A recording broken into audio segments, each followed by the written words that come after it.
Seja muito bem-vindo ao Wealthcast, o podcast onde a gente te conduz no mercado financeiro. Eu estou aqui mais uma vez para poder trazer um conteúdo rico para você com mais uma pessoa que você já sabe quem é, obviamente, pela thumb, já sabe sobre o que a gente vai falar mais ou menos, mas óbvio, não sabe todo o conteúdo, então é importante você assistir. Mas para você que já é assessor de investimentos, é consultor ou então é planejador e já atende uma base de clientes de pelo menos uns 10 milhões e está sentindo dificuldade para poder crescer, eu quero te convidar para você participar da mentoria Wealth, onde a gente tem diversos assessores, diversos consultores que passaram pela mesma dificuldade e eu, como mentor e vários outros mentores que eu convido, que inclusive alguns já passaram por aqui e vão passar, é para poder te ajudar a crescer e fazer com que você desbloqueie a sua captação, sua prospecção, seu share of wallet, enfim, várias outras métricas que com certeza você tem dificuldade.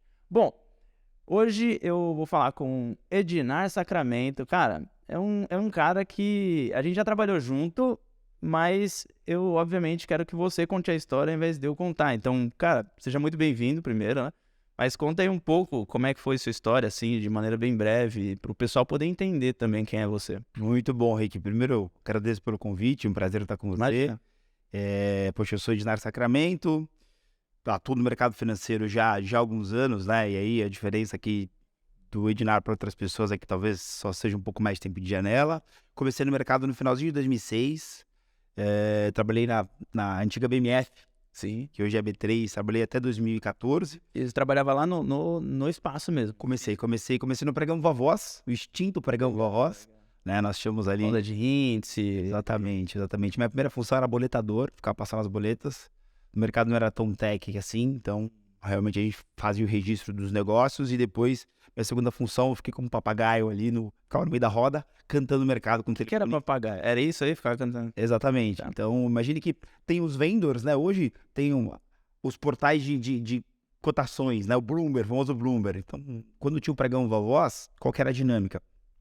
Um colaborador da própria bolsa, e claro que o propósito da bolsa é fomentar, fazer negócios, ficava no meio da roda, ficava pegando as cotações, narrava no telefone, e aí tinha um digitador, e o digitador, ele replicava as ligações para a série Tinha de como errar isso daí? Porque, cara, um processo com 3 é o que mais acontecia, Tinha então. pra caramba, dedo gordo acontecia sempre, né? A voz mudava, às vezes o gráfico dava um pico, as cotações mudavam, mas o mercado corrigia rápido, né? Porque a ideia do papagaio era replicar efetivamente como a roda ela vinha negociando. Então, a roda que dava o tom, mas tinha alguns erros sim. E aí fiquei na bolsa.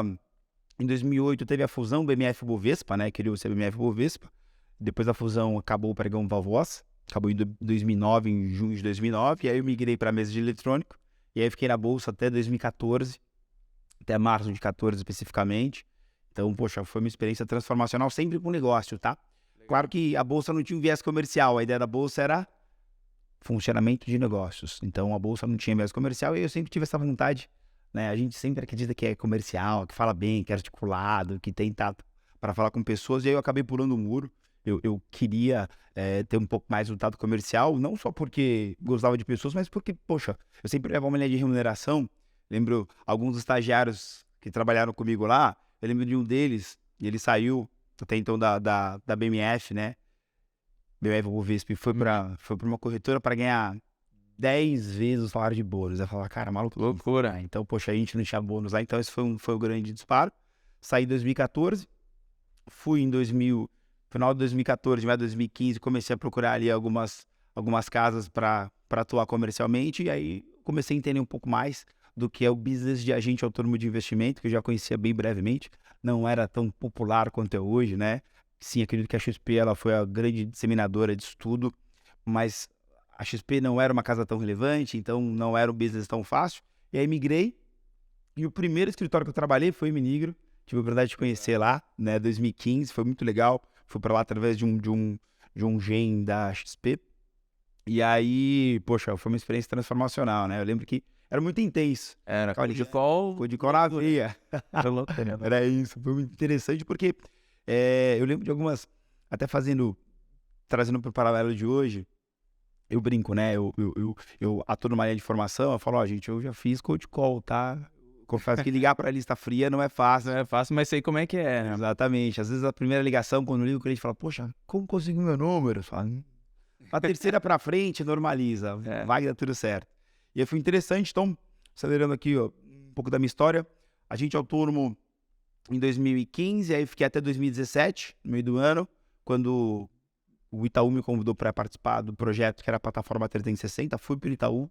No Itaú fiquei até 2019, tive 2 cadeiras no Itaú, assessoria e fui operador de mesa no Itaú.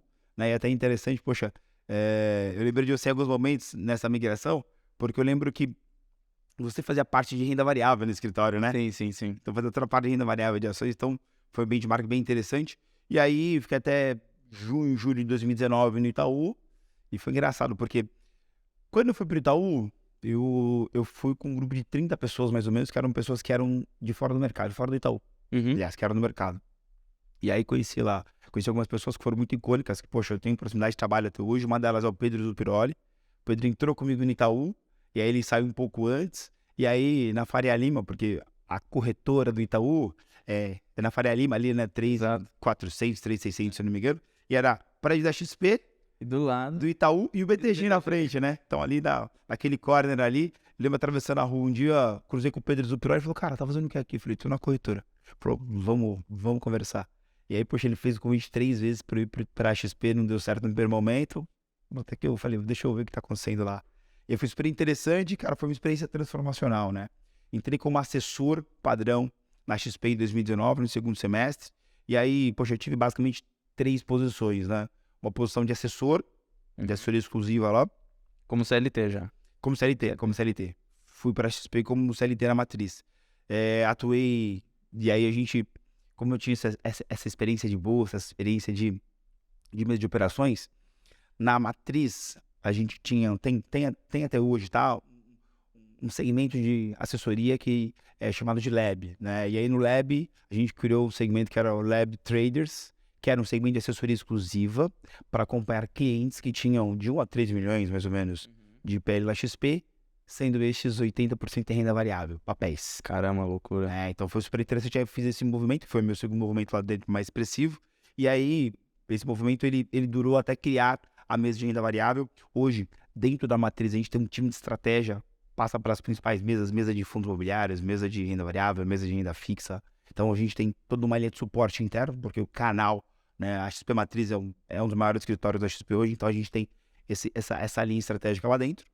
E aí, essa segunda caixinha do Edinaro na XP, ela migrou quando a gente criou a mesa e os clientes eles rolloutaram para a mesa, e no mesmo tempo, mais ou menos, a gente estava num pace, né, numa velocidade de expansão, e aí criou-se a Academy, o mesmo Pedro Zupiroli, que me chamou para ir para a XP, ele falou, cara, vem cá, você tem perfil. Ele estava na Academy? Na verdade, ele foi ele foi a primeira pessoa da Academy. Quando a gente criou a Academy, ele foi o precursor da Academy, ele foi o primeiro, a primeira figura da Academy. E aí foi super interessante porque em 2000, na bolsa mesmo, eu já trabalhava lá, porque eu lembro que tinha um curso, antes das certificações, né, CPA10, CPA20, PQO, tinha um curso que era o curso de operador de bolsa. Mega Bolsa é esse? Mega Bolsa. Mega Bolsa. Tinha Mega Bolsa, então, tinha Bovespa e BMF. Exato. No final do Mega Bolsa, fazia o simulado. Você lembra disso, né? Eu fiz. Fazia o simulador do Mega Bolsa, era super interessante. Eu já fazia o simulador do Mega Bolsa enquanto trabalhava na... Qual que era o nome do da BMF? Tinha o Mega Bolsa e tinha o outro da BMF. Então, é que o da BMF ele acabou um pouco antes, que eram 2 certificações. Era operador de pregão Valvoz Bovespa e operador de pregão Valvoz BMF. E aí, quando o profissional fazia o operador de pregão Valvoz BMF, ele fazia um simulado no próprio Viva Voz, ou ele fazia lá o web trading. Não, era web trading? Não era web trading. Putz, não vou lembrar agora. Eu lembro que depois, no final, os dois viraram Puma. Virou Isso Puma, exatamente. Eu lembro. Não vou lembrar. Mas eram diferentes. Começou no Cat, lá na Bovespa, enfim, não lembro o nome agora. Mas eram sistemas diferentes. E aí, poxa, eu já tinha um pouco de tato, né, nessa parte de acompanhar as pessoas na formação. 2017, 2018, comecei a trabalhar numa escola de certificações. Certificação CPA 20, poxa, alta demanda. E aí o Pedro falou, cara, você tem um pouco de fit e tudo mais, vamos pra casa. Tem didática e tal. Didática, fala bem. É um cara animado, um cara comercial. Puxa, galera, vambora. E aí foi super interessante porque a gente fez, eu fiz essa migração e foi tudo muito rápido, né? Eu lembro que eu peguei em maio maio, assim, em junho, a gente já recebeu 200, Mais do que mais de 20. de 20. Mais de 20. Pandemia, imagina assim, pandemia, a XP tinha adotado o modelo XP de qualquer lugar, que foi, na minha opinião, muito assertivo, que é o modelo home office, foi bem assertivo. E aí, poxa, foi o canal B2C, ele expandiu, e aí ele expandiu principalmente em outras praças fora do eixo Rio-São Paulo, né? E aí a gente trouxe os profissionais do mercado, essencialmente, numa velocidade muito grande. Aí a Academy, ela veio com esse propósito de formar profissionais dentro do canal. Claro que a ideia era essencialmente trazer principalmente cultura, trazer processo. Hoje é interessante, porque quando eu olho para trás, a V1 do onboarding, né? E, poxa, eu fiquei responsável pelo onboarding desde o início, né? A V1 do onboarding, a gente se preocupava muito, poxa, land, né? O pouso do assessor, né? Então era muita preocupação de acessos, né? Um pouco, a gente falava sobre cultura, então tinha um mix. Hoje, a gente tem ali 3 pilares essenciais que a gente aplica no onboarding, que é basicamente o pilar de cultura, e o pilar de cultura a gente traz sócios, pessoas de referência, para bater um papo com o assessor novo, e, cara, é uma transferência direta de cultura. O segundo pilar é o processo, a gente tem um processo comercial que ele é muito bem definido. Claro, o processo comercial, quando eu falo, nada mais é do que um funil de vendas, só que bem adequado à jornada do assessor, à realidade do assessor e prática. Então, hoje a gente tem um programa de onboarding que basicamente ele tem dois caminhos, né? Dependendo do segmento, pode ser presencial ou pode ser online, mas basicamente a gente busca trazer esses 3 principais elementos, que é a parte de cultura, a parte de processo, principalmente processo comercial para de investimento, e a parte de prática, aí, poxa, aí tem todo o merge aqui dentro. E isso é o B2C, né? Até para entender aqui, óbvio, eu já conheço, mas vamos fazer que eu não conheço. Tem o B2C, tem o B2B, né, da XP hoje. Hoje você tá no B2C, que é basicamente a galera que é, vamos dizer assim, o CLT da XP, que tá em institucional XP realmente. E existe o B2B, que existe até uma certa rixa, até falei com o Caio sobre isso, eu falei, pô, existe uma rixa. Ele falou, cara, natural, mas assim, depois no final acabam se ajudando. Mas existe o B2B, que aí é a parte dos escritórios, a rede dos escritórios, né? Como o AM Nigro, como outras mais, Monte Bravo, Messen e outras mais ali. Né? Então tem essa diferença dentro da XP. Hoje, o que você falou, você está dentro do B2C, Exato. E aí você está treinando a galera para se tornar CLT. Eu acho que a primeira pergunta que eu queria fazer, para a gente entender, já que você passou pelas duas, porque eu não fui assessor CLT dentro da XP, trabalhei dentro de um banco, Santander, né, mas como gerente de ações, renda variável, não era assessor. E aí tem o CLT aqui hoje que você foi como assessor, mas você também passou pelo autônomo até mesmo lá na Iminigro em outros escritórios. Qual que você acha que são as principais diferenças entre os dois aqui, cara? Boa. Quando eu penso nessa minha evolução de jornada, né? E foi a gente autônomo no momento que o XP não era tão popular, era um pouco mais difícil, porque, poxa, por conta da própria penetração de marca. E aí eu avalio Edinar, né? Assessor, XP Matriz e agente autônomo de investimento, né? O produto é o mesmo. Não tem, a primeira premissa que eu sempre gosto de falar para as pessoas, né? Não tem diferença de produto, é o mesmo produto. Mas tem uma diferença de... Não muda a taxa, não muda nada. Não dá nada, cara, não dá nada. O B2B, quando a gente escuta o B2B, a galera... No B2C tem uma facilidade e tal. Eu sabia que não, mas é bom falar isso. Exatamente, não muda nada, tá? A plataforma é a mesma, então não tem como ter o viés. Fala, poxa, dado que você está dentro da matriz, você consegue uma taxa melhor. Falácia, e aí, infelizmente, eu também já escutei isso algumas vezes, eu acredito que é um pouco da força comercial errada que muito profissional coloca, né? E aí eu já vi isso dos dois lados, tá? Mas, de fato, não existe diferença, a plataforma é única e claro que não é produto. Mas sim, eu digo que a cultura organizacional é a principal diferença, né? Eu falo porque eu trabalhei na Iminigro e trabalhei na Conexão BR. Foram 2 escritórios de referência, poxa, me deram uma pista muito grande. Eu sou muito feliz pelo movimento de carreira que eu fiz, né? Até eu lembro que uma vez eu bati um papo com uma pessoa que tá na bolsa ainda, ela falou, cara, você não se arrependeu de ter saído da B3? Hoje você podia ter um cargo mais alto e tudo mais? Não, definitivamente não, porque não tem viés comercial.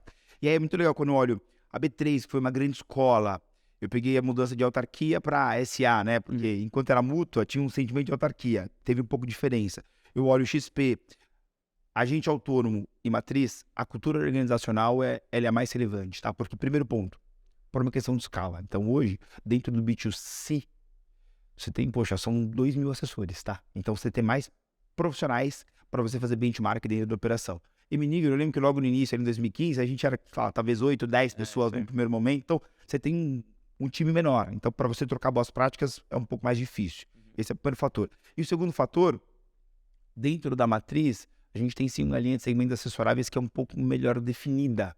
O escritório, a gente autônomo, às vezes, eu sei que tem histórias grandes, bilionários hoje, tá? Cada escritório atua de um jeito. Exatamente. Então, o primeiro tópico é a cultura organizacional. Você pega os principais escritórios da XP hoje, de agente autônomo, você pegar os top 10, né? Os top 20. Sim. Eu sei que cada um vai ter um modelo de gestão, e aí são pessoas, né? São pessoas tocando, e claro que essa é a principal diferença. A segunda principal diferença, que é super importante, quando eu vim para a XP, em 19, sobre a matriz, eu vim e eu recebi uma carteira de clientes, tá? Que eram clientes já do próprio canal. E aí eu vim com uma linha que era uma linha um pouco mais de farmer, né? De gerenciar, de administrar aquela carteira de clientes. E aí eu coloco que essa é uma segunda diferença. Essa é uma segunda diferença. Dependendo do segmento assessorável, tá? Talvez a pessoa lá receba uma carteira. Mas isso pode acontecer hoje, na minha visão, no B2B e no B2C. Sim, dá para acontecer. E aí tem uma questão que é uma questão de viés do assessor, que é o viés do, poxa, o assessor que às vezes ele recebe uma carteira, pode ser no B2B, pode ser no B2C, para ele administrar, talvez ele tenha um viés um pouco maior de fazendeiro, de farmer, de cuidar daqueles clientes. E ele perde um pouco do feeling, né, de farejador, de caçador. Então, essa é uma segunda diferença que dentro do modelo organizacional, dependendo da assessoria, pode gerar um impacto muito grande. Claro que a gente sim tem boas práticas para não gerar um viés de só farmer, né, ou só hunter, para que tem que ser modelo híbrido. E poxa, até um pouco do programa Future, que eu participei um pouco mais proximidade, ele deixou claro que não dá para ser um ou outro, tem que ser uma mescla. Eu acho que sim, essa é a segunda grande diferença, tá? Porque, pelo menos pela minha experiência, poxa, quando nós começamos lá em 2015, nosso intuito principal era, cara, montar carteira. E aí a gente fazer o quê? Uma parte de prospecção ativa muito grande. O hunting, ele fazia 60%, 70% do dia. Tinha que fazer 100 ligações para, sei lá, 50 faladas e 10 que deu papo, né? É exatamente isso. Então, cultura organizacional, um pouco da visão, né, do viés de, poxa, fazendeiro e o caçador, acho que são os dois tópicos principais. E para fechar, tem um terceiro elemento que, na matriz, isso é muito aplicado, tá? Quando eu fui para a matriz, as pessoas falavam muito da questão de alta performance, de intensidade, de rotina e organização. São tópicos que eu gosto bastante. Isso sim, a vida é bastante intensa. A gente tem uma aplicação em vários segmentos assessoráveis, tá? Tem que ser intenso. A gente vive isso de uma forma muito profunda. E talvez, eu quando olho a minha experiência, tá? Eu tô falando pela minha vivência prática. Porque quando nós trabalhávamos na Minigro, era todo mundo junto e tinha um processinho que era um pouco mais caixinha. Aí eu saí da Minigro, poxa, eu tava numa questão de rollout ali, tinha outros negócios fora, enfim. Precisava definir para focar. Quem faz tudo não faz nada, muitas vezes. E aí, quando eu voltei para a Conexão BR. E na Conexão BR, comecei como agente autônomo. Sim. Até o full. Onde vai ligar e vai atender o cliente. Exato. Na época, o responsável pelo escritório, o Eric Belletti, poxa, foi um cara transformacional. Assim, eu dei muita sorte na vida porque eu tive vários padrinhos, né? Foi um cara que me ajudou muito, mas realmente, cara, não tinha receita de bolo. Você quer ver a carteira aumentar? Se vira, né? Então, e aí eu tinha que buscar um pouco de meio de prospecção. E aí hoje, quando eu olho, por exemplo, B2B e B2C, eu falando mais pelo B2C, a gente tem um processo formal que ele dá passos, dá pistas para que o profissional comece e a partir de um funil de vendas melhor desenhado, ele saiba qual que é o próximo passo. Comecei agora, sou assessor, por exemplo, eu sou um assessor que eu vou fazer hunting. Legal, primeira etapa é o seguinte, traz aqui, vamos fazer, levanta as listas de contato que você vai atuar. Amigos, parentes, colegas de trabalho, cara, vai fazer palestra na faculdade, opa, legal, separei aqui, não liga, calma, qualifica. Por quem você vai começar primeiro? Sim. Opa, bom, aqui da lista de 10 amigos, vou começar aqui pelo Ricardo, porque o Ricardo eu sei que, poxa, pelo momento de vida, deixa eu ligar para ele ativamente, né? Depois que eu qualifiquei, eu vou partir para as ligações, porque o processo da qualificação, ele faz com que você ganhe tempo ligando para as pessoas, onde você, a partir de uma análise prévia, você vai pessoas certas, né? Poxa, legal. Vou começar a ligar. Bacana, liguei. Não vende produto. Agenda um bate-papo. Porque sim, você é um médico. E na figura do médico, você tem que ir para fazer uma anamnese, né? Fazer um diagnóstico. E aí, nesse diagnóstico, você não sabe se você vai poder ajudar a pessoa efetivamente. Porque tem cliente que ele fala, tudo bem. Até um amigo meu recentemente falou assim, poxa, Edi, eu quero pegar uma parte dos investimentos que eu tenho com você aí, que eu sou agressivo, mas eu tô com uma oportunidade de investimento muito interessante. Cara, me conta melhor aqui, né? Deixa eu entender. Falou, olha, essa oportunidade de investimento são para 3 perfis. Conservador, 3% ao mês. Moderado, 6% ao mês. E agressivo, 9% ao mês. Falei, calma. É uma coisa errada. Algo errado não tá certo. Talvez seja uma pirâmide isso daí. Claro que eu não falei para ele dessa forma, mas são perfis diferentes. E aí a etapa do diagnóstico dentro do processo comercial que a gente aplica é exatamente essa. Vai entender, para a partir daí, você apresentar uma proposta para indicar se você pode ou não ajudar, né? E depois daí você manda a proposta e aí você vai para a parte do negócio efetivamente. Então, é muito mais prático, porque hoje, quando um profissional novo entra a XP no B2C, aí eu vou falar basicamente para o segmento Future, né? Poxa, a gente segue esse protocolo com várias boas práticas. E aí, você tem muitas mudanças, né? Entrando até um pouco do Future que eu comentei aqui algumas vezes, no próprio Future, a gente tem pessoas de vários perfis, né? Então, hoje, o Future é um segmento que ele começou efetivamente, as primeiras contratações foram ali em fevereiro, março. Hoje, é um segmento que conta com mais de 250 pessoas, tá? Eu não sou head, não toco a 50 estratégia pessoas fazendo o XP Future. dentro do segmento Future, tá? Acho que é até legal você explicar o que é o XP Future, para todo mundo poder entender exatamente o que ele faz. Boa. Basicamente, dentro do B2C, que é um dos maiores canais, né? Um dos maiores escritórios da XP, a gente tem alguns segmentos assessoráveis, tá? Então, tem o segmento de alta renda, tem o segmento low private, tem o segmento private, que, enfim, tem uma segregação. E aí, dentro desses segmentos, a gente criou um segmento recente, que é o segmento Future. E o segmento Future, basicamente, ele tem o propósito de formar assessores de investimentos. Legal. Então, o Future, ele busca pessoas que tenham um fit cultural. Não necessariamente são pessoas que trabalhavam com investimentos. E, claro, essa até é uma das premissas, assim, poxa, já trabalhava no banco. Até pode passar, mas assim... A premissa é que seja, sei lá, Uber, cozinheiro, o que for, mas qualquer outra coisa. Exatamente isso, né? Pessoas que não atuavam com produtos de investimento, com o mercado financeiro, mas pessoas que têm fit cultural e, claro, que, poxa, entra aí bastante no fit comercial, né? E aí a gente traz essas pessoas, claro que, poxa, não atua ali nessa parte de expansão, mas a gente traz essas pessoas, forma essas pessoas, faz um treinamento dessas pessoas, e o treinamento ele começa, a primeira etapa do treinamento são 10 dias de onboarding presencial, a gente traz todo mundo para São Paulo, e aí no treinamento presencial a gente explica as três principais premissas, né? Cultura, processo comercial e de investimento, a gente passa o nivelamento de produto de investimento, e aí, poxa, também a parte prática, é importante. Até nessa linha, a parte prática é muito legal, porque o onboarding começa na segunda, na terça, na quarta-feira, uma pessoa que não sabe o que é um CDB, que não sabe o que é um fundo de investimento, liga para clientes potenciais. Loucura. Maluquice, tá? Por quê? Porque, de novo, você não precisa... A etapa de recomendação, ela não se aplica agora. O funil é o quê? Lista de contatos, qualifica, bater liga para conexar, liga para fazer a conexão, diagnóstico, anamnese. Então, até o diagnóstico, onde você vai para perguntar, cara, normal, não precisa conhecer nada. Não precisa conhecer, você vai perguntar. E é claro que a gente tem alguns modelos dentro do nosso... Lógico. Dentro do nosso funil, a gente utiliza bastante a técnica do spin selling, né? Que, poxa, basicamente é uma técnica de perguntas, pauta de situação, você levanta alguns problemas, faz algumas implicações, e é engraçado porque a ideia do spin selling dentro do processo, ela é super relevante, porque faz a pessoa pensar. Sim. Né? E aí, poxa, partindo da premissa que a gente vive num país onde mais de 215 milhões de brasileiros, mais 70% da população não tem educação financeira.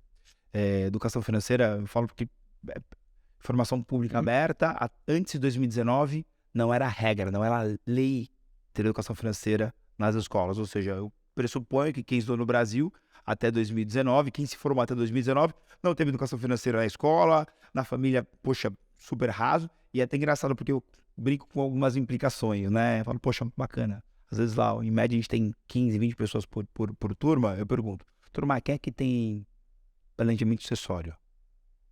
Vida imita Eu pergunto isso aqui também, cara. arte, imita a vida. Eu falo, bom, vocês Nem quem é assessor tem, cara. não tem, né? Tem. E aí tem várias outras questões, porque o tema educação financeira ele é muito amplo. Às vezes a pessoa fala, poxa, eu tenho educação financeira. Ok. Educação financeira, eu sempre brinco. Você ficou 13, 14 anos na escola, você talvez, se você é uma pessoa muito boa com EQ elevado, você vai lembrar 30, 40% do que você aprendeu em 13, 14 anos, né? A maioria das coisas acaba passando. Então, educação financeira é a mesma coisa. Talvez a pessoa seja muito boa em orçamento e finanças, talvez a pessoa seja muito boa em gestão de ativos, talvez a pessoa seja muito boa em gestão tributária, gestão sucessória, mas são muitas caixinhas e dificilmente todo mundo sabe, claro, que por que o Spin Cell é importante. Poxa, busque o contexto, traga implicações, porque no final você vai fazer com que a pessoa pense, né? Então, basicamente, essa é a linha transformacional. E aí, o Segment Future basicamente, ele começou, né? Esse ano a gente traz pessoas de fora, eles passam por um processo comercial, a gente discute dentro do processo comercial, claro, essas etapas, eles têm uma liberdade muito grande para ligar para cliente já, e aí, poxa, eu sinto que da V1 para V10, 12, né, tivemos algumas mudanças. Sim, com certeza. Mas é uma conexão muito relevante entre o perfil da pessoa, que é um perfil já tomador de risco, um perfil, poxa, de um profissional protagonista da carreira dele, com um processo que ele desenha. E aí um processo interessante que ele é escalável, né? Eu comento que o mesmo Big Mac em São Paulo, Rio e Recife é o mesmo. O Big Mac não muda. Por quê? Porque tem um processo. Então a gente tem um processo comercial que cada vez mais começa a olhar que ele tá bem definido. Não fui eu que desenhei, tá? Comento isso porque, poxa, o processo comercial XP, e aí tem um ponto interessante. O Segment Future, ele foi construído por pessoas que eram assessores também, tá? Então, poxa... Assessores CLT, quem era do B2C já. Exatamente, né? Legal. Eram profissionais do B2C que tinham experiência com assessoria, e aí eu comento que a gente conhece as duas pontas, né? Conhece a ponta do assessor e, poxa, também vê o desafio estratégico, de escalar sucessivamente. Então, o Future basicamente é um segmento dentro do canal, né? B2C, que é a SP Matriz, que a gente traz pessoas de várias áreas diferentes e, essencialmente, a gente forma esses profissionais dentro de casa para que eles possam atuar como Então você está dizendo assessoria. Que o XP Future, ele forma qualquer pessoa, você resumiu bem aí que, na verdade, você disse que é uma premissa que a pessoa, a mulher ou o cara ali, não esteja no mercado financeiro. Melhor se for assim. É isso, seria isso daí. E esse cara aqui, depois de 10 dias, ele já consegue desempenhar uma função de um assessor de investimentos. Exatamente. Basicamente é isso. Exatamente, né? Eu comento que a gente coloca o profissional no trilho. Claro que a velocidade vai depender de premissas pessoais, né? Tem profissional que tem um pouco mais de fome, um pouco mais agressivo, outros não. E aí, basicamente, isso vai depois dobrar para a rotina, a organização, a habilidade comercial, desenvoltura, a fala, mas o processo ele é bem desenhado e as pessoas elas começam a iniciar. Tanto que no segundo, terceiro dia eles já ligam para cliente, poxa, tem uma evolução muito rápida dentro desse fit importante, de novo. Sem precisar saber o que é um CDB previamente, sem saber por quê. Cereja do bolo, tá, Ricky? Quando a gente fala de assessoria, a gente tá falando de gestão de relacionamento. Estamos falando de pessoas. E aí o mais importante é, do outro lado do balcão, tem alguém que tem uma família, que tem um propósito, que tem um sonho. E aí, quando a gente desenha isso, poxa, basicamente é colocar duas pessoas frente a frente para que a pessoa busque entender qual que é o sonho de quem que ele tá batendo um papo ali. E é interessante que no Future, e eu vou falar um pouco mais do Future aqui, porque, poxa, eu acabei trazendo mais detalhes, temos pessoas diversas, tá? A gente tá lá, por exemplo, tem lá o Dani, por exemplo, poxa, um profissional que, cara, chefe de cozinha, a gente tem um outro profissional que, poxa, ele trabalhou alguns anos, né, na aeronáutica, ex-piloto de caça. A gente tem uma questão que eu acredito que é um dos pontos mais fortes do programa. Tem muitas pessoas que são de fora do eixo São Paulo, tá? E é interessante, porque quando a gente olha, poxa, Recife, de uma pessoa, Manaus, né, a gente tem um time grande em Manaus, tem muita gente boa em Manaus. Legal. E aí, tem profissionais bons, tem profissionais de marketing bom, tem advogados bons, né? Tem engenheiros bons. Mas esses caras desempenham bem. Desempenham bem.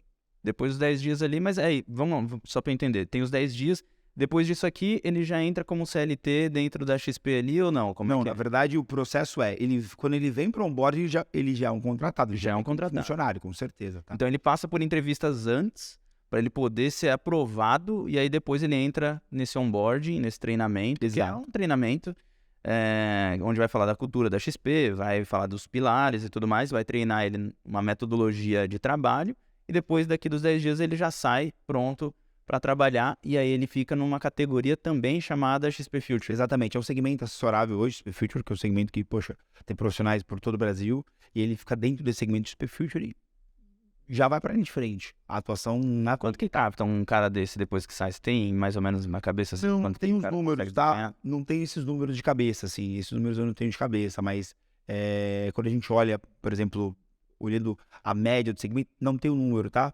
Mas um profissional que ele acaba de chegar, ele tem, olhando a média por headcount, né? A média por time, é tão interessante quanto profissionais que já estavam no mercado há algum tempo, tá? Legal, isso é bom. Porque, cara, como eu treino assessor também, treino consultor e tudo mais, hoje eu vejo que muita gente tem medo de fazer essa transição de carreira.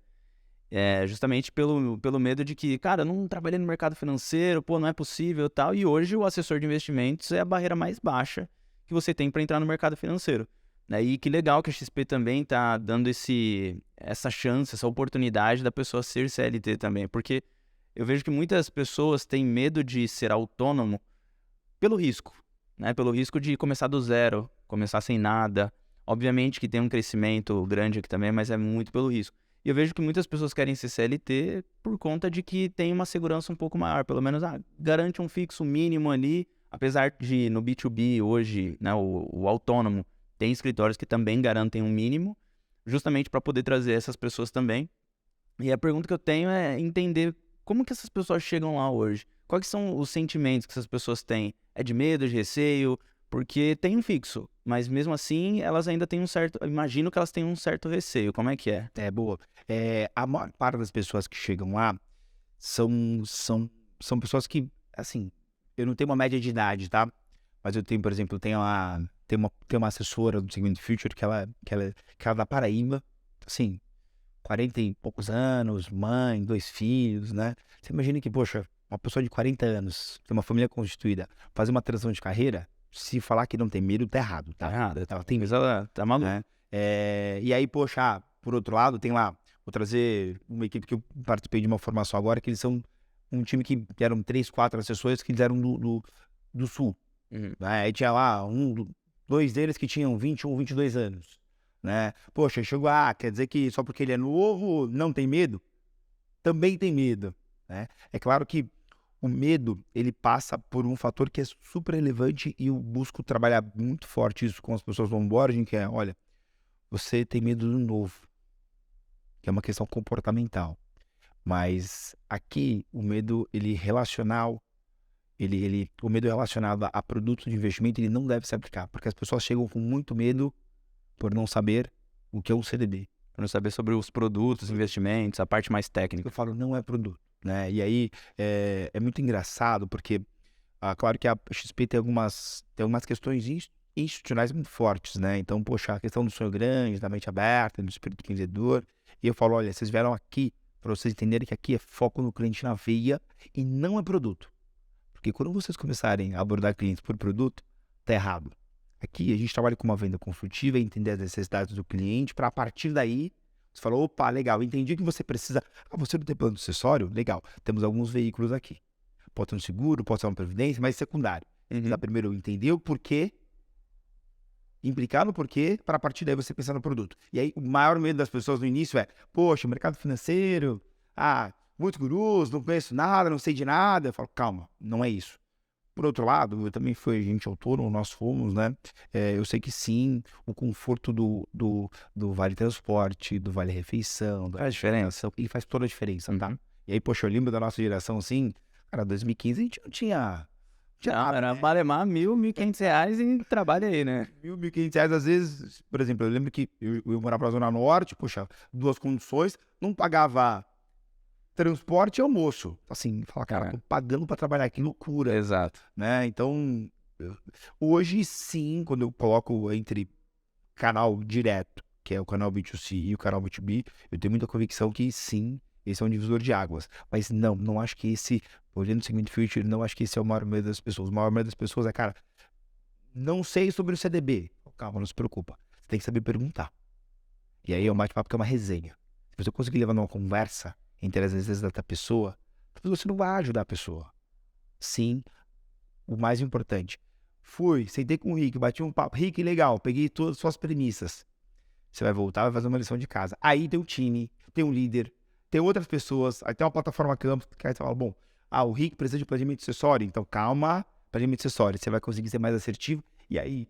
Tem um time para dar um suporte, então. Tem um líder, tem uns pares, tem um programa de buddy, a gente tem uma educação continuada, então assim, são vários fatores dentro da XP hoje, quando eu olho a matriz, que dão suporte para o profissional. Então eu falo, vocês não estão sozinhos, não sintam-se desamparados.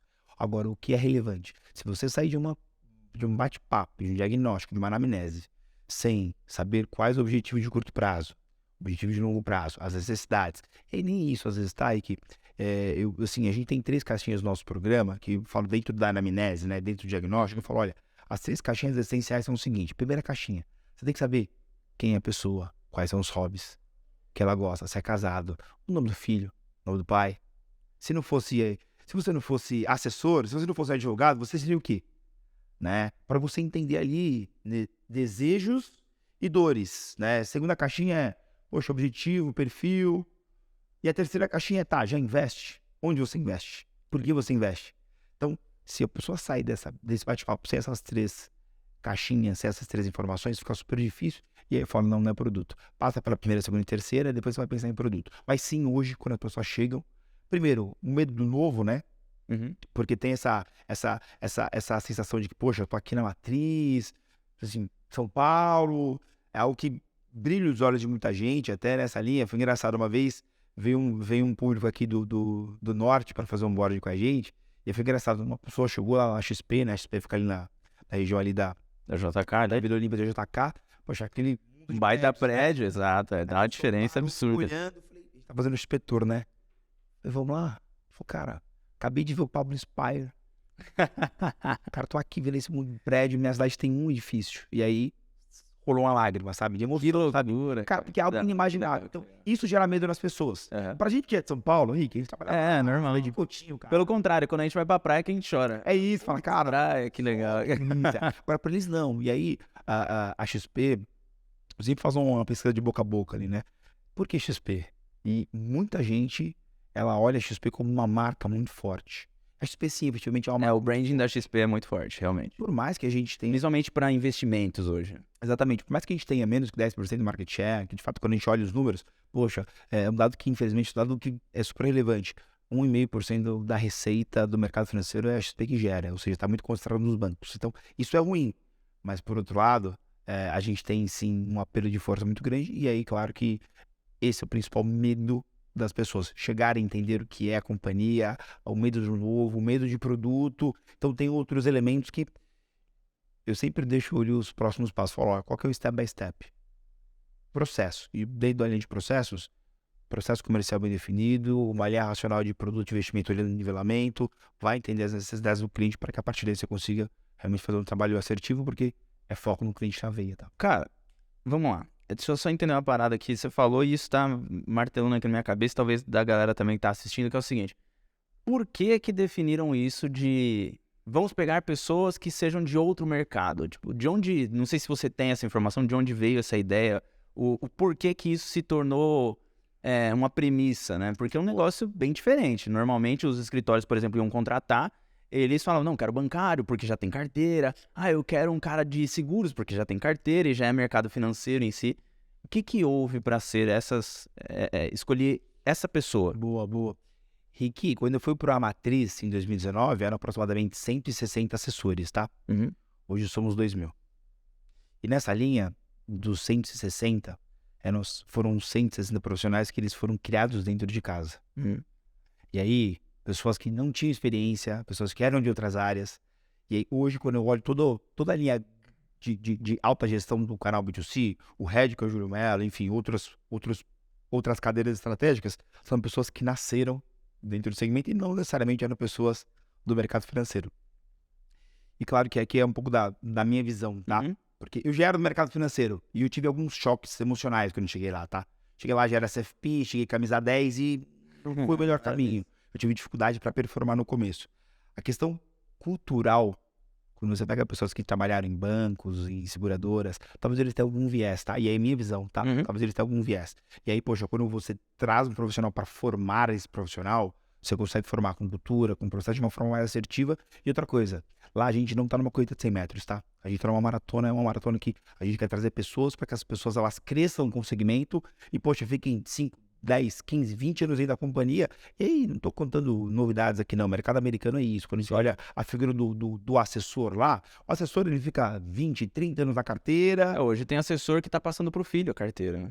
Já é uma herança. A carteira de cliente se tornou uma herança, cara. É isso. Então, não tem barganha, não tem moeda de troca. Sim, a gente quer criar profissionais por longo prazo. E aí talvez queira profissionais que, poxa, você não tenham tantos vieses, né? Claro, tem que ter fit, tá? Importante. Tem que ter fit cultural. Boa. E aí fit cultural é o mais relevante aqui. Esse talvez seja, não sei se é mais subjetivo, o fit cultural, ou tem pontos para serem... O fit cultural, eu não consigo detalhar para você ponto a ponto, mas, poxa, num processo seletivo, uma das etapas do processo é o candidato ele fazer um teste, que é um teste cultural, tá? Entendi. Então existe um teste lá, tem teste. Até o próprio processo XP, eu brinco, na XP eu não conheço nenhuma pessoa que passou só por um processo seletivo, tá? São 4, 5, às vezes a gente tem lá um programa que é o programa X-Day, imagina, eu coloco lá X candidatos dentro de uma sala, começa sábado 9 da manhã, vai até 18 horas. Pauleira. Bateria super frenética, pessoas diferentes, áreas diferentes, então realmente é um processo que ele é bem intenso, e aí o fit cultural ele passa por uma pesquisa, tá? Que é uma pesquisa prévia, e também por uma sabatina por pessoas estratégicas da operação. Tá? Então tem esse loucura. Realmente, escritórios hoje contratam bem diferente, né? Não existe essa sabatina, não existe nada disso. Escritório, cara, tem no core? Bora. Então é um negócio muito louco. Então, realmente, deve existir uma rotatividade. A gente não tem esse número, né? Mas acho que se comparar a rotatividade aqui do escritório e XP, eu acho que o escritório deve ser muito maior, porque a facilidade de trazer é a mesma facilidade da pessoa sair também, né? Ela fala, não quero mais, e eu tô indo para outro escritório que tem mais de 100 escritórios no Brasil, e talvez eu até quero montar o meu. Então, são perfis diferentes, né? Eu acho que não existe ruim, ou bom ou pior, ou agora coisas que são se avaliar simplesmente, isso é bom ou isso é ruim. Não. Eu acho que são perfis, né? Perfis de trabalho, da função que a pessoa quer exercer, de onde ela quer chegar e tudo mais. Tem gente que tem muita vontade de ser sócia da XP. Eu acho que um caminho é esse daí, porque como escritório, dificilmente você vai ser sócio, né? Só se tiver, de novo, uma abertura de capital que agora já abriu. Já abriu, não tem mais. Então agora só se você comprar direto lá, né? Mas, cara, achei muito bom conhecer um pouco mais do XP Future, entender que a galera do CLT tá focando nessas pessoas, até porque, se a gente for parar para pensar, a gente tem hoje aí quase 20 mil assessores, né? Tá batendo nesse número, que de 20, com certeza, vários já não atuam mais. A gente tá falando de Ancora até agora, né? Mas tem também assessores que estão como CLT. Talvez se a gente reunir tudo, a gente tenha aí uns 30 mil. Não vai dar para pegar de mercado financeiro realmente, porque a maioria dos gerentes hoje também não querem ficar trocando, sair do banco para se tornar assessor e tal. Então não dá, o rouba-monte acho que já aconteceu, né? Essas trocas eu acho que já aconteceram. Agora, realmente, eu acho que é o momento de formar novos profissionais, e eu acho que o assessor, o consultor, são duas funções que são muito boas para isso acontecer, né? Para pegar um chefe de cozinha, como você falou, um piloto de caça, Uber, já vi cabeleireiro, advogado, engenheiro é o que mais tem, cara. Engenheiro é loucura, é o que mais tem. Não, e nessa linha aí que tem um ponto que é super relevante, tá? O mercado financeiro ele paga melhor, né? E aí, esquece XP, bancos, enfim. O mercado financeiro como um todo, no Brasil e no mundo, poxa, o analista júnior, ele vai ganhar mais, em tese, olhando um dado médio, do que, por exemplo, o analista júnior de marketing, muitas vezes, né? Então, quando eu trago, por exemplo, eu tenho um amigo que eu faço um trabalho forte, né? Queria muito que ele fizesse a migração, desejo sim, porque é um profissional que ele tem fit. Ele já tem uma paixão por finanças, advogado, é um cara super criterioso, assim. E eu falo, cara, poxa, às vezes eu até entendo um pouquinho, porque eu sou assessor dele, ele falou, cara, o que você ganha no ano, no mercado financeiro, fazendo algo com o seu perfil, você nem ia mudar o jogo, tá? Eu só mudo o produto, eu saio do produto direito e eu coloco o produto assessoria de investimentos, legal, dar aos clientes a investir melhor, né? Melhorar a vida dos brasileiros. Cara, você ganha 2, 3 vezes mais, né? Mas, de novo, onde eu caio? Cara, será Fica sempre o sentimento de medo. Certeza, porque o cara casado, 2 filhos, a transição de carreira, fala, cara, não posso arriscar, tá? Porque se eu der um tiro errado aqui, poxa, eu tenho uma família, né, para Sim. sustentar. Então, eu entendo os medos e receios, mas por outro lado, o tamanho da oportunidade. E eu gosto muito disso, porque lá tem uma das séries que ela fala que a oportunidade é um cavalo selado que passa na frente, né? Tem gente que fala, cara, não vou porque tem medo de cavalo. Tem gente que fala, cara, eu vou porque mesmo com medo de cavalo, é um mangalá, é um belo cavalo, e eu sei que vai ser prazeroso cavalgar, né? Então, Sim. tem que aproveitar a oportunidade. Só que nem todos estão preparados para aproveitar naquele mesmo momento. Mas, poxa, Rick, quando eu olho para trás, um retrospecto rápido, cara, 2015. O que a gente fazia em 2015 não mudou, tá?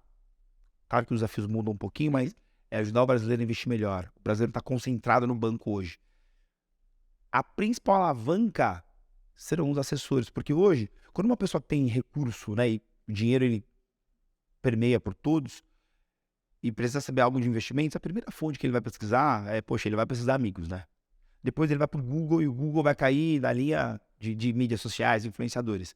Depois ele vai cair em gerente. O assessor de investimento, porque não é tradicional, não existia assessor há 10 anos atrás, ele tá muito para trás. Então, assim, tem uma oportunidade que daqui a 10, 15, 20 anos, o assessor ele vai se colocar numa posição direta de propósito de ajudar as pessoas. Então, para os profissionais que são de outras áreas, né, que de fato gostam de oportunidades, é sim uma oportunidade de Acho que esse é o momento. grana e realmente fazer uma migração, porque eu acho que as casas estão consolidadas. O momento de Selic a 2% foi bem interessante, porque Selic a 18, 20, 15, cara, por que você vai sair da renda fixa para ganhar um pouquinho mais, né? Uhum. Agora a Selic a 2, opa, às vezes o fundo de renda fixa tem uma taxa de administração de 3, a Selic é 2, o cara não tem que fazer, tá perdendo dinheiro, e ele fala, bom, onde que eu vou buscar informação? E aí vai procurar outras fontes. Tá? E para fechar aqui, acho que é super importante, o mercado financeiro, eu acho que tem um espaço gigante. Por quê? Quantos corretores bons a gente tem? Né? Quantos advogados bons no Brasil a gente tem? Acho que tem muita gente. Só que nem todas as áreas mexem diretamente com dinheiro, com sonhos, com o propósito das pessoas. O que a gente faz, que é assessoria, mexe com sonhos, com o propósito das pessoas. Então aqui tem um ganho secundário que é muito legal. Eu lembro até, recentemente, uma pessoa me chamou do LinkedIn. Olá, tudo bem? E assim, mensagem meio quadrada, né? Tudo bem? Preciso falar com você. Cara, eu tenho LinkedIn lá, 6, 7 mil contatos. Falei, legal. Falei, estranho. Tudo bem. Eu não consegui falar naquele momento e tal. Oi, tudo bem? Preciso falar com você. Cara, que estranho. Fui lá, passei meu número e tal. Aí me ligou, falou, tudo bem, prazer. Você não lembra de mim, né? Falei, não lembro. Poxa, vocês podem me contar um pouco melhor? Falou, olha, eu sou tal pessoa, você me ajudou a investir em 2015. E eu lembro que no começo eu fui super relutante, porque você quis colocar num CDB de 3, 4 anos, era muito longo pra mim. E depois, cara, eu tive muitas dificuldades porque eu tinha um objetivo de comprar um imóvel. Eu tô te ligando pra agradecer. Eu consegui comprar um imóvel. Se eu não tivesse alongado Que loucura, hein? o CDB, eu não teria conseguido comprar, porque, cara, ia aparecer outra coisa. Cara, eu consegui ganhar mais, porque eu consegui travar uma taxa melhor. E o mais interessante, sei lá, eu tinha o objetivo de comprar um imóvel de 60 a 70 metros. Consegui comprar um imóvel de 100 metros. Ou seja, olha a alavanca que a gente consegue promover para as pessoas. É o efeito borboleta mesmo. Não é curto prazo, tá? É longo prazo, mas a gente tem um espaço muito grande para ajudar o brasileiro a investir melhor. E, poxa, minha visão é que a carreira de assessor de investimentos aqui tem protagonismo total nesse propósito. Muito bom. Ednar, cara, papo bom, mas quero saber onde que a galera te encontra, rede social, onde que a galera pode se inscrever pro XP Future, por exemplo. Coloca aí e explica pra gente como é que faz. Boa, fechado. Claro que o programa XP Future, a gente usa principalmente o LinkedIn para divulgar as vagas, tá? Minha visão, quando a gente olha os próximos semestres, tá? Tende a ser o segmento que vai ser um dos principais cavalos de aquisição de novos profissionais do Brasil inteiro, tá? Então, poxa, para profissionais de todo o Brasil, sim, olhem o programa XP Future, sim, a gente vai ter muita oportunidade dentro da XP Matriz. Sou Ednar Sacramento, Instagram Ednar Sacramento, não tem muito mistério. Demudo, também estou no LinkedIn como Ednar Sacramento dos Santos, e portas abertas, sempre buscando aí contribuir. Show de bola. Cara, obrigado mais uma vez, tamo junto. Agora sim. Cara, obrigado por ter topado o convite. A gente vai continuar conversando, eu quero entender um pouco mais sobre o XP Future, mas para você que ficou aqui até o fim, se você quiser entender mais sobre XP Future, pô, o cara tá aqui. né? É só você ir lá buscar e conversar com ele. Fiquei sabendo que o cara ganhou prêmio na XP, o cara foi o melhor ali, destaque. Então, acho que é bom estar próximo de pessoas assim. De novo, cara, obrigado. Vamos conversar mais vezes aí. Outras vezes a gente chama de novo no podcast aqui pra galera conhecer um pouco mais aí da sua trajetória, do que você pode ajudar, trazer insights comerciais, metodologias também, acho que vai ser bom. Mas para você que ficou aqui, obrigado também por acompanhar. Se você tiver alguma dificuldade, como eu já disse aqui, for um assessor ou um consultor, assessora, que tem dificuldade para crescer a sua base, eu vou deixar o link aqui embaixo, um QR Code na tela, para você conseguir se aplicar para a mentoria Wealth. E aí, lá a gente vai conversar, eu mesmo te ligo, para entender se é o momento ou não é o momento de você estar numa mentoria como essa. Muito obrigado, tamo junto e até uma próxima.